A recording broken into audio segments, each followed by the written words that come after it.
Welcome in. A little tech issues today. I'm sorry for our late start today as we're experiencing some technical problems, business related, but I got the best producer, technical guy in the business, and we'll get it all worked out. But we're glad we're finally on and ready to roll. We've got a big show for you at 1:30.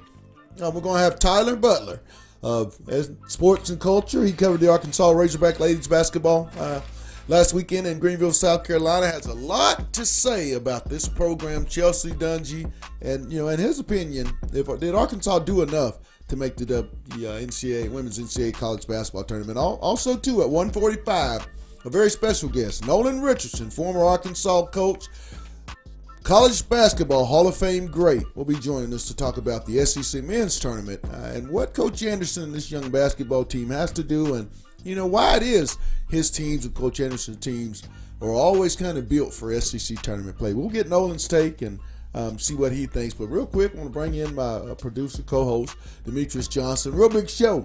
How excited are you to have the GOAT on, someone that we've coveted to join OTH for quite some time?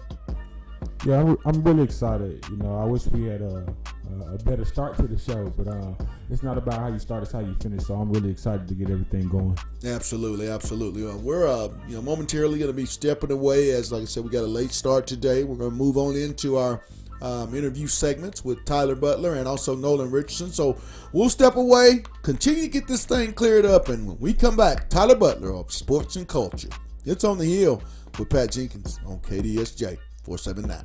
Back in a bit.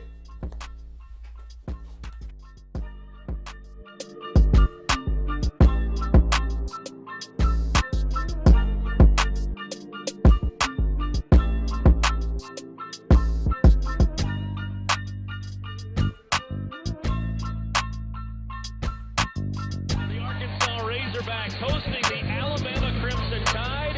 A huge game today, especially for Alabama, but for both of these teams. Arkansas, you cannot give up second chance points. Gafford off the feed from Isaiah Joe.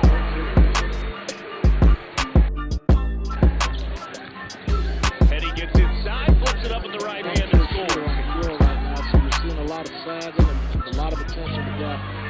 Tough shot, Isaiah Joe, but what does Daniel Gafford do best? That. And it looks so easy. I mean, he just gets up all, springs up there with his length. It's just something that's so easy. Arkansas comes up with a steal. Razorbacks on the run.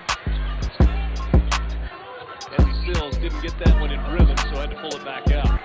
Arkansas has to get points off or turnovers to take away Alabama's rebounding advantage. Saturday for Arkansas against Ole Miss. It's a game winner. Gafford doubled and still goes up off the glass. Well, this is what Gafford does. His ability to run the floor and get... Fourth in the SEC in scoring, third in rebounding. How about an assist for the big man, finding Desi Stills? The touches that... Stills into the lane. Floater, yes, that's a couple of buckets for Desi Stills. Jones pulls up off the mark. Offensive rebound, Kyra Lewis wide open, dead center. We're tied at 13. That's the thing we heard over. Here's Reese, left alone, lets it fly, and no, but a follow and a slam for Galen Smith. They got to fix that. If they don't, it's going to be a long day.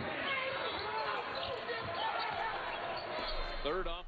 Welcome back to On the Hill with Pat Jenkins Sports Talk Radio. It's our Wednesday edition. And real quick, I have a special shout out to my daughter, Heaven Jenkins. I want to give you a happy birthday, happy 19th birthday, sweetheart. Hope it's a good one. Be blessed, take care of yourself. But just want to give a shout out. Now we've taken care of that. But, had a few tech issues. Apologies for our late start. But like I said, I got the best one in the business. I always get it taken care of. And real quick, over to Demetrius. We're about to have Tyler Butler on here shortly from Sports and Culture. And what are you interested in hearing from Tyler during his segment about the women's program? Just a prediction on his first-hand experience of getting to see the Lady Razorbacks. I got a chance to hear you guys talk off air, and he was speaking on how that was his first time viewing the University of Arkansas play basketball. How just watching that one game a fan, was going to definitely tune in. So I'm really excited to see what intrigued him to become a fan of the new Lady Razorbacks. NCAA women's bracket came out early, and the predictions was Tennessee was the first 4 in, Arkansas was one of the first 4 out, which is really baffling because Arkansas beat this Tennessee ball club head to head.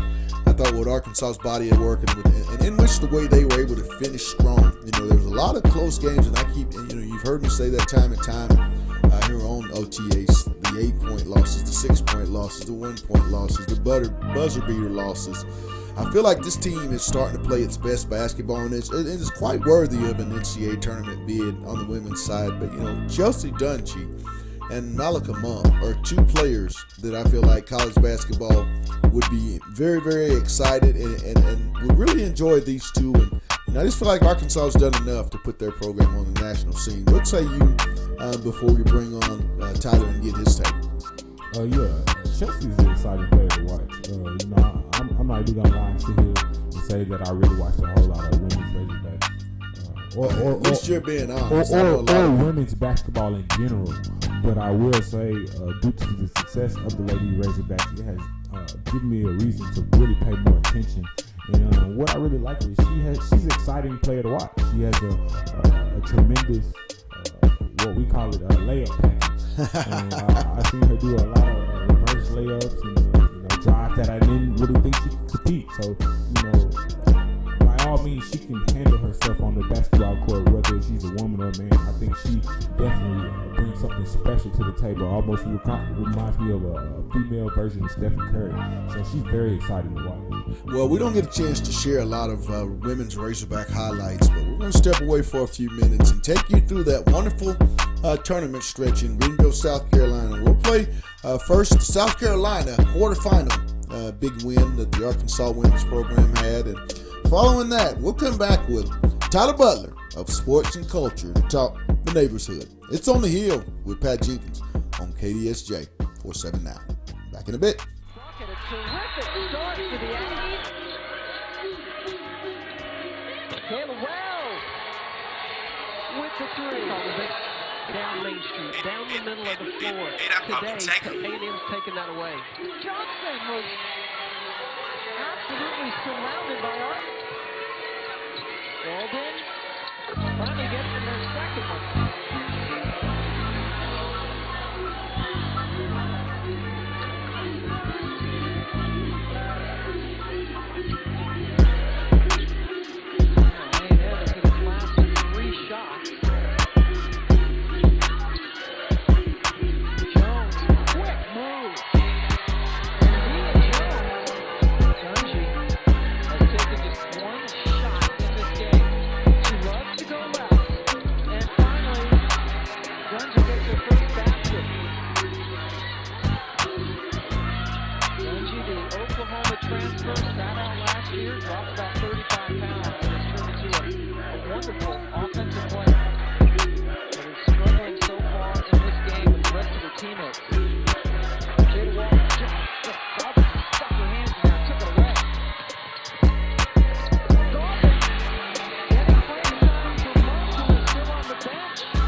Welcome back. It's On Here with Pat G Sports Talk Radio as we come to you live each and every day here from 1 to 2 on KDSJ 479. And real quick, want to give a shout out to our sponsors, as this would not be possible without you all. Lindsay and Associates with an office location in Fayetteville, an office location also too in Rogers. The Baymont Hotel, located at 735 South Shiloh Drive in Locomotion. It's located just below the Northwest Arkansas Mall, and our newest sponsor, Corey Beck's Custom Painting. But real quick, we want to get off into and talk Razorback women's basketball. Mike Neighbors and that group had a really, really special weekend in Columbia, South Carolina, and we found a special guest that had a front row seat to that. Tyler Butler of Sports and Culture. Ty, welcome to the Hill, my man. Hey, thank you, Pat, for having me on. Real good. Tyler, you had a up close and personal view of this Arkansas women's basketball team. Now, mind you, this is a team that came into the SEC women's tournament having lost 8 of their last 9 games. Talk about what you had a chance to witness for 4 consecutive days with that Razorback program. Well, yeah, absolutely. Well, I think we all was able to witness some history. There was, the first 10th seed to actually make it to a championship game. Then you have Chelsea Dungy. She made history with 103 points, which was the most in SEC, if not NCAA history within that span. And I got to see a team that never really quit, which made me fall in love with the team. When you watched this team, I mean, they came in, like you said, Tyler, the 10th seed. And for a team that comes in having lost 8 of 9, you would think the morale would be a lot lower than what it was. This team, to me, came in with more confidence and kind of, on the stage expected to win these games. Is that kind of, as the tournament wore on, is that kind of what you started to see from the sidelines? Yeah, I know Chelsea was saying after the game that the coaching staff was trying to get the chip on her shoulder a little bigger, so she played more with that chip on her shoulder in the tournament, and it showed. You saw a lot of emotion out of her and her teammates. It definitely didn't look, they weren't playing to the level of, I guess, their record. Right. They came in looking like champions. When you look at this team going forward, Tyler, for the future of the program, it's obvious Malika Monk, Raven Northcross, also Bailey Zimmerman, 2 of your bench players will be moving on. But for the vast majority of this team will be back. Chelsea has 2 more years. In your opinion, what's the future going forward under Coach Neighbors and this program as far as the nation's concerned? Oh, it's extremely bright. The fact that Chelsea is only a sophomore, Coach Neighbors was also saying that he's definitely going to have some more help coming in next season. They can only grow from this tournament. I know there's going to be a lot of confidence for them. Not sure if they're going to be able to make it into the bigger dance, but if so, that's even more confidence and more stuff to build on to the next season. But I'm definitely looking forward to Razorback basketball next year. Talking with Tyler Butler of Sports and Culture. Does a great job covering all women's athletics and did a great job. Tyler, I want to commend you on the job that you did covering the women's program from Greenville, South Carolina. But, speaking on the NCAA tournament and this team from Arkansas, in your opinion, I know it came out several days ago, Tennessee was one of the last 4 in, and Arkansas last 4 out. Which team, if you had to pick, deserves this year's entry into the women's dance? I mean, not to harp on just because I'm on Arkansas radio, but this Lady Razorback team deserves to go. I mean, look at the teams they beat. They beat Georgia, who was 7th in the SEC coming into the tournament. Then they beat South Carolina and Texas A&M. That's the 2nd and 3rd seed. So the resume builder has grown, and I think they deserve a shot. When you watch this SEC women's basketball, who are some other teams that maybe, in your opinion, has outside of Mississippi State? We all know with Tierra McCowan and that senior Latin group. We know about Mississippi State, but who are some sleepers that maybe you can tell our listeners that cover the SEC, who they might want to keep an eye out for? Well, I don't know if I would necessarily call them a sleeper, but definitely South Carolina based off experience. It seemed to me they kind of came out lackadaisical against Arkansas and maybe took them for granted. But the leadership in Don Staley, she's going to have them girls ready to go come tournament time. Well, as always, my man, love having you on. Could you tell the listeners how they can continue to follow you, Tyler, throughout your coverage of all women's and all collegiate athletes? Like I said, you do a great job. And also, too, tell us a little bit more about, what it is we can look forward to in your articles. Yeah, absolutely. So here at Sports and Culture in Greenville, South Carolina, we kind of try to focus on a lot of the local teams. My goal is to shine a light on sports there in the upstate, whether it's high school, middle school, college, boys and girls collegiate sports, because a lot of the bigger states like Texas and New York, they get that type of coverage, but we don't get a whole lot of shine here in the lower South. So our goal is to bring a brighter light on those schools. But you can follow us on Twitter, that's at My Sports Culture, or Instagram, Sports&Culture_. All of our blogs and podcasts, we always post them on both social media sites. Just check us out and see what we're doing over here in Greenville. Now, real quick, I know you cover South Carolina. Give us a take on Coach Staley. How do you think this ball club, will respond, having been upset by the likes of an Arkansas, taking them out of what could have been 5 consecutive SEC tournament championships? How do you think that ball club will come back here in about a week or so? Absolutely. I think they're going to come back pretty focused. After the game, that was the shortest press conference I've ever attended. She did not feel like talking. She was not happy at all. So I'm sure her team heard the most of that. Also, usually teams will stick around for like another day or two. They went straight back. So I guarantee the Lady Gamecocks will be focused come tournament time. Well, Tyler, as always, thanks for taking time out to heal, and we'll continue to keep in touch, my man. Thank you, Pat. Thank you for having me on. You got an excellent show, my man. Thank you. Thank you. That was Tyler Butler of Sports and Culture giving us his take on Arkansas's women's basketball program, how they fared, and from his vantage point, the guy had up close and personal contact with this ball club, was able to watch Chelsea Gungy, and I'm telling you, Demetrius, first team. She should have been first team SEC. She should have been first team commissioner. Do something. This is a travesty. Also, she is my early season, and I said it, girl got game. My early preseason SEC player of the year, possibly for the next 2 years, Demetrius. Is that something that, am I just talking crazy, or is it really attainable? I mean, 103 points in year one in the SEC. Just imagine, she got 2 more years.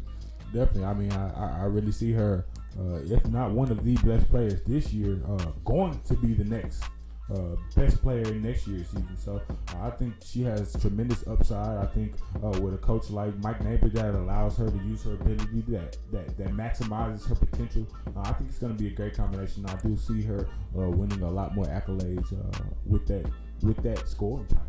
Well, we'll move on, and we said we'd let you take a ride on that journey that they had this past weekend, the women's basketball program in Greenville, South Carolina, and that semifinal game dropped down 16, but had the grit and wherewithal to bring it on back and make their way into the first ever in program's history championship game. And then we'll follow up with who we said we'd have, the GOAT, Coach Nolan Richardson.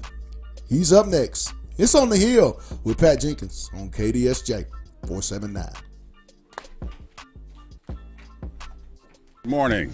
Coach, how you doing? Okay. Bob's already. What do y'all need? How was the get-together last night? Absolutely wonderful. It's so nice to see the young men that you brought them at 18 or 17 to the campus, and now you're seeing them, their grandfathers. That tells you how old I've gotten to be. But and every time we connect, it's like we've never been apart. I mean, it only takes about 5 seconds to put your eye on one, and you know his whole life story. That's the incredible part of athletics, and that's the incredible part about being a coach and being able to look over what has happened over the past and bring it up to the future and be proud of each and every one of them. That's incredible. I had a wonderful night. Not really, probably like 155 years. But no, it's something that you can never forget, simply because, as I spoke with those guys, is that couple of those players never knew what not going to the final game was, like Al Dillard. He played the national championship team and the runner-up team. And I said, you know, it's incredible how many people have forgotten you guys finished second. That's second doesn't mean a whole lot. Today, market, anyone get a chance to be just to the Final Four is the greatest thing you can accomplish. And so that group that was here last night and will be here today had accomplished that, and that's just incredible. That you can never take away from. Was there any particular theme to the get-together last night, or that you guys were talking about? Or? No, I don't think there was any. I think everyone had their stories. You know, it started off with a minnow, which is a small bait to fish with, and they turn into whales. You know, so, but that happens over a period of years when you're telling the story, and it just continued to grow. So I enjoyed the few they told last night on me, and I probably was probably worse than their nightmare that they'd ever had. But to me, that's how I built character and build toughness, and you know, it's a building process, and those processes you see them not when they're playing basketball, but after what happens, and that's our reward. To me, the coach's reward is what you see after it's over with, not during the period. Nolan, can you talk about the impact Rose had on these guys? You know, her influence on the players through the year. You know, Rose was an incredible person when it came to my job and what I had to do and what she had to do to help me. You know, we were very fortunate to have Yvonne with us and our sons, but.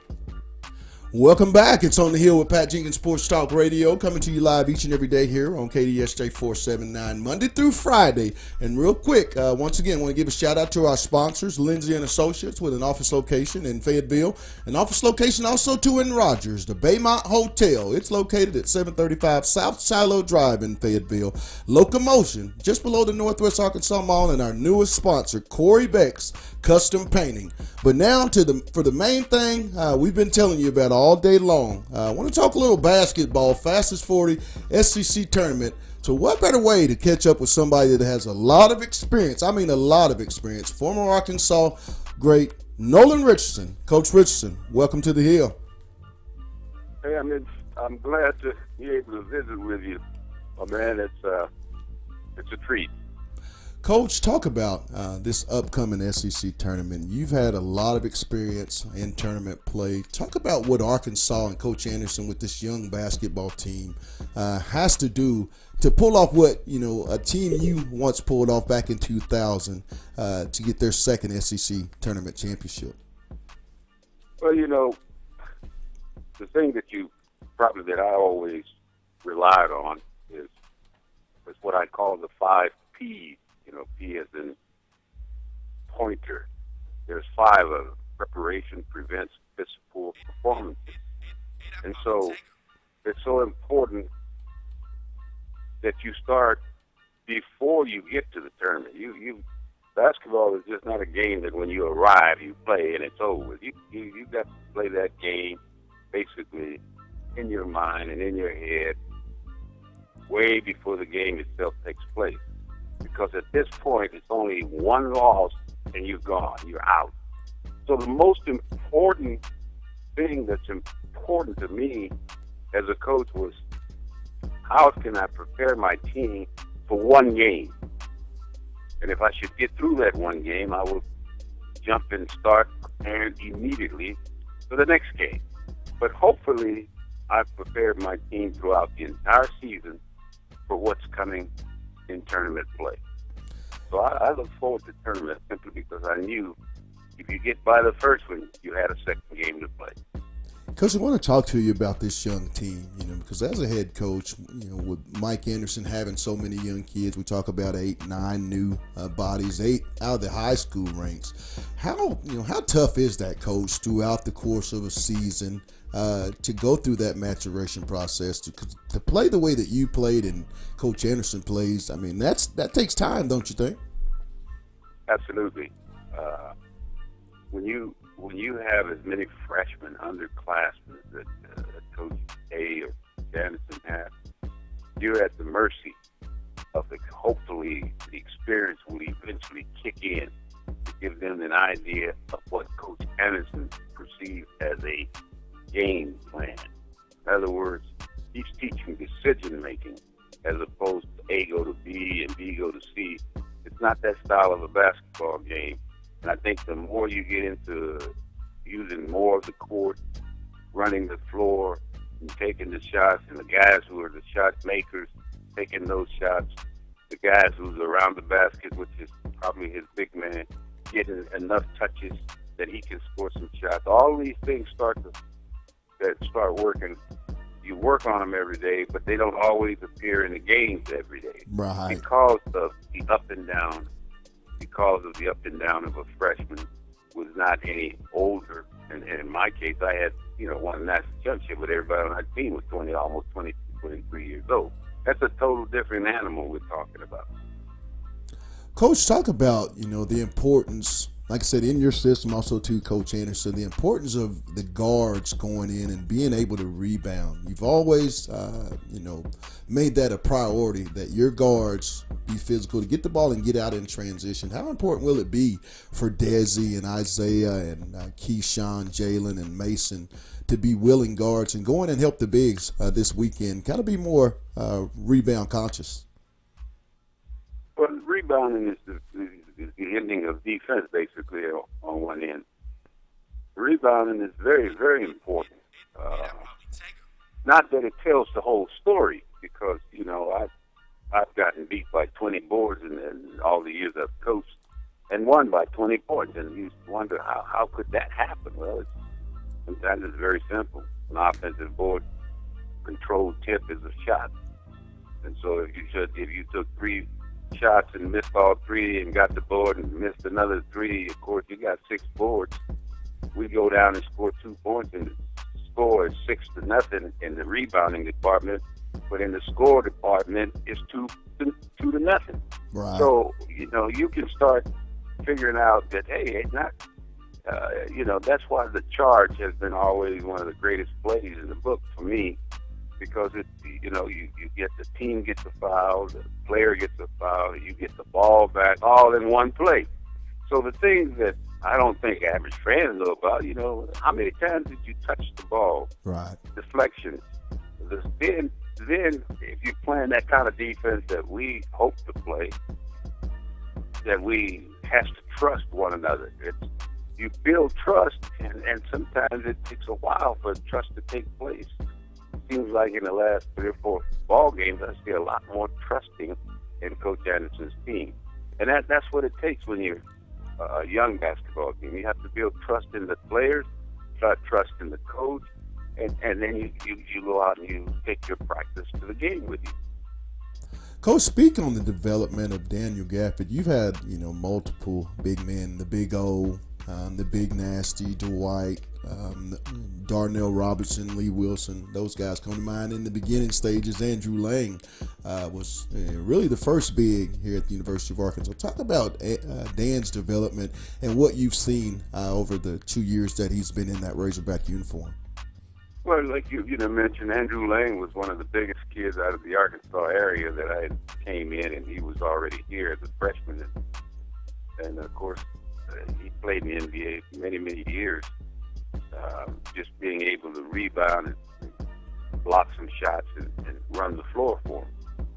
But then, you had Oliver Miller, who was also a different kind of a post player that scored, blocked shots, led the fast break because he had the great baseball arm where he could throw it to the length of the floor. And then you have Dwight, who really is not a back to the basket kind of guy, but could shoot the jump shot and was a good passer and maybe the best picker of all the players I've ever coached. It's amazing that when you're as a coach, you see more things that the young man can do as opposed to just putting it in the hole, or you can hear guys say, throw it inside. Well, hell, you can throw it inside, but it don't do nothing. If you throw it inside, you get blocked a lot of times. But the point is, even though you go inside and go back out with it, that guy that's out there got to hit the shot too. So it's not just not automatic. It's because you can play inside out or outside in. It's got to be execution. And if you execute, that means that no matter where you take the ball, if you got a good jump shot, as far as I'm concerned, that can hit the shot, you might take it on the first or second pass because it's available. Then the sad part is sometimes you don't take that shot, and then you end up with a guy who's got to take the shot, who you don't want to take the shot. Right. See, all those times saying, no, not you, but he's wide open. Well, hell, there's a reason why you wide open. You ain't gonna make nothing. Okay, so they don't see all these things, and when I say I had to practice being a fan because I was coaching while being a fan. But I know after 40 years, I know something about the game. Right. So I see things that the average fan has no clue happens. Then of course those are the ones that speak out the loudest. That they know the most, and in reality, they don't really know a lot. Right. Go ahead. When you look at the coaching staff, Coach Anderson, Coach Cleveland, Coach Thurman, and Coach Watkins, a lot of scrutiny has been going on over the last few weeks through this, very unfortunate 6-game losing streak with such a young team. Coach, speak on just the job that these four and that entire staff of men were able to do with holding this team together, so they didn't buy into all the negative social media that's taking place in the area that we live in today. Well, my hat's off to Mike and his entire staff. It's so easy for them to fold up the tent and go inside. That's what I call it. It's flat quit. Even though they, if you stop and go over their schedule of games, they lost so many of the games by 2-3 points. In other words, they lost by a play or two. I look at plays that you lose by as opposed to players. How many players do we need to catch up with plays?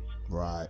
So I would say, Coach, you're a play away. Coach, you were a defensive player away from winning. You were an offensive player away. You were a tip. You were a free throw away. That's better than saying, Coach, you need 4 or 5 more players. And at the same time, there's a possibility that if he had some of the guys who left because they may not think they were shooting enough or whatever the reason is, good point, could have filled that void. But he's only left with what is there for him to get ready. And to get to this point, to lose that many games and to still being able to go into the tournament with your head up, that's a plus. Right. That kind of happened to us in 2000. The team that I considered that had the least amount of talent wins the SEC. And I'm saying, God, I've had some teams that should have blown it out. But it didn't happen. And that was a pretty young basketball team, but no size whatsoever. We had a great player in Joe Johnson right. on that basketball team. But, they've got a couple of players that are young freshmen that the shooting kid, Joe, Jones, some of these guys, they've never been on the floor, a major basketball floor before. Now they're not freshmen anymore. They're sophomores. And so that's why I think they're playing better. They're playing better because they're more experienced now. They understand what's happening now. They hate the game of losing. And the most important stat, and I've spoken to them before, is W. The W is the most important stat. All the other stats, you can put them in a fat hat and throw them away because the next day you got to have some more stats. But those W's, that's win and loss. Those you keep. Talking with former Arkansas coach and Hall of Fame great and a man that I truly, truly admire and respect, Nolan Richardson.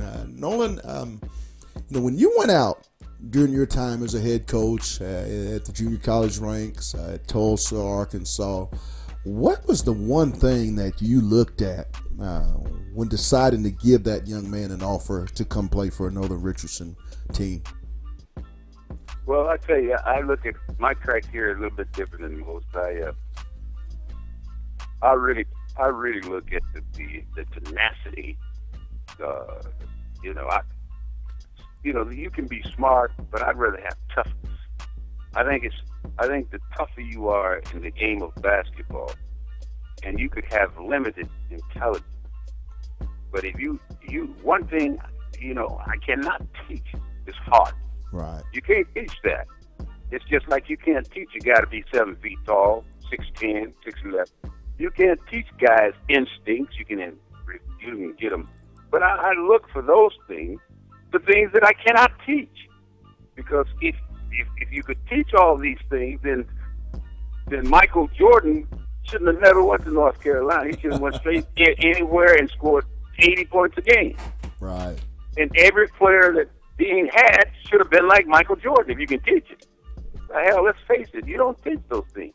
So you have to recruit those kinds of things. You've got to recruit what you can't teach. That's very important to me. So if I look at a young man and I see him run away and the guy runs right over him, or he does the matador defense where he just wave at him and don't contest and I don't. It's kind of like the bullfighter. I'm from El Paso, and then across the border is Mexico, and I used to go over there once in a while to watch the bullfights. And I asked the guy one day, "How do y'all choose the bull?" He says, "The ones that will come back at you." The ones. I said, "What happens to the ones that don't come back at you?" He said, "We kill them and have burritos the next day." I said, "Well, hell, that's a good deal." I thought about that, and I said, "You know what? That makes a lot of sense to me. You have to fight for what you want." The bull fought for his life. The bull that wouldn't fight for his life, they killed him anyway. Right. All right. So that, I know some of the things that I come up with are not normal for average basketball coaches because they don't see the game the way I see it.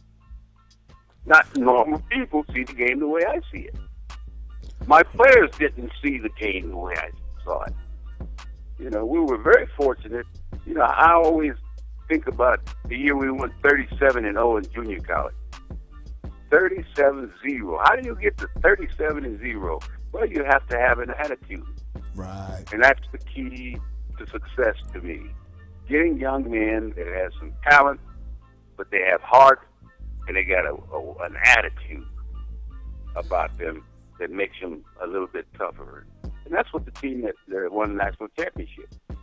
I felt bad that we didn't win 4 of them, because we certainly put ourselves in great position to get to Final Fours to have that opportunity to win. Talking with former great Nolan Richardson. Real quick, Coach, probably have a question. I know a lot of fans would like to know 25 years later. Do you remember the speech, Coach, of the national championship game that you spoke to your team before you guys took the floor in 1994? I remember everything I say.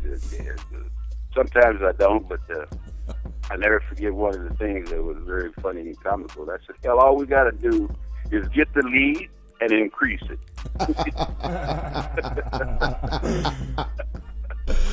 Well, Coach, I can end it with that. Coach, as always, like I said, you are an icon to me and everything that I do. I'm a basketball coach in the summertime, and I learned a lot of the principles that I teach the young kids to this day. I learned from you, Coach. But thanks for all that you've done, and thanks for taking time out on the hill, Coach. You got it, partner. Take care. All right. That was Coach Nolan Richardson. Demetrius, what can you say? I really wanted my 5 seconds of fame with Coach Nolan, but I'm gonna let you have your time.